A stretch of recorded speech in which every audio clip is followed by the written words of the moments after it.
তোমাদের সাথে একটা জুয়েলারি মেকিং করা ভিডিও শেয়ার করতে চলে এলাম। এই জুয়েলারিটা তৈরি করতে খুবই কম উপকরণ লেগেছে এবং এটি হচ্ছে পুরোপুরি একটা গামছা জুয়েলারি, যেটা হচ্ছে কাস্টমারের ডিমান্ড ছিল। হ্যালো এভরিওয়ান, তোমরা কেমন আছো? আশা করি অনেক ভালো আছো। আবারও চলে এলাম তোমাদের সাথে একটা ভিডিও শেয়ার করতে। আর তোমরা অবশ্যই করে কমেন্টে জানাবে যে তোমাদের পুজো কেমন কাটলো। পঞ্চমীর সন্ধ্যায় এই জুয়েলারিটা আমার কাছে অর্ডার এসেছিল, আর অষ্টমীর জন্য এই জুয়েলারিটা আমার কাছে অর্ডার এসেছিল অষ্টমীতে পরার জন্য। তাই আমি ষষ্ঠীর দিন আমি বসে পড়ি, কারণ আমারও তো কাজ থাকে, আর তার জন্য আমি ওই জন্য তাড়াতাড়ি করে বসে পড়েছিলাম জুয়েলারিটা বানানোর জন্য।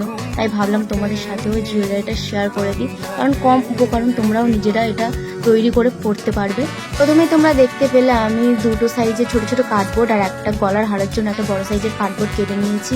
তারপরে আমি গামছা দিয়ে সেটাকে কভার করে নিয়েছি। তারপর আমি এখানে আঠার সাহায্যে প্লাস্টিক কড়ি অ্যাটাচ করেছি এখানে মিডিলে, আর মাঝখানে একটা কটন বলও দিয়েছি। আর পুরোপুরি দড়ি যে লং দড়িটা ছিল সেটা হচ্ছে কাস্টমার বলেছিল যে আমার গামছার উপর দিয়ে রাখতে, তাই আমি টেলারিং এর যেহেতু কাজ করি আমার সমস্যা হয়নি। আমি এখানে গামছাটাকে উল্টো সাইড ফোল্ড করে সেলাই করে নিয়ে আর সোজাসুজি ভাবে এটা আমি ফোল্ড করে নিই। তারপর এখানে আমি দুটো সাইডে দুটো করে লাল কটন বল এবং একটা করে সাদা কটন বল এখানে আমি দিয়েছি। তারপর সাইডে বর্ডারের জন্য আমি সাদা তুলো দিতে এখানে আমি গ্লুয়ের সাহায্যে লাগিয়ে নিয়েছি। তারপর কানের জন্য এখানে আমি দুটো পিন এখানে আমি আঠার সাহায্যে লাগিয়ে নিলাম।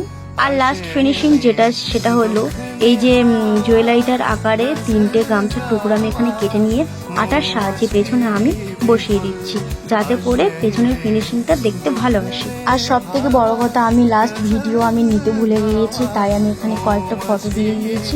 তোমরা ফটোটাও দেখে নাও, লাস্ট যে জুয়েলারি লুকটা সেটা তোমরা দেখে নাও। পুজোর কাজের চাপে আর ভিডিও আপলোড করা হয়নি, এবার পরপর ভিডিও আসতে থাকবে। তো অবশ্যই ভিডিওগুলো দেখার জন্য অবশ্যই আমার পেজটাকে লাইক অ্যান্ড ফলো করে দিও। তো টাটা সবাইকে, বাই বাই।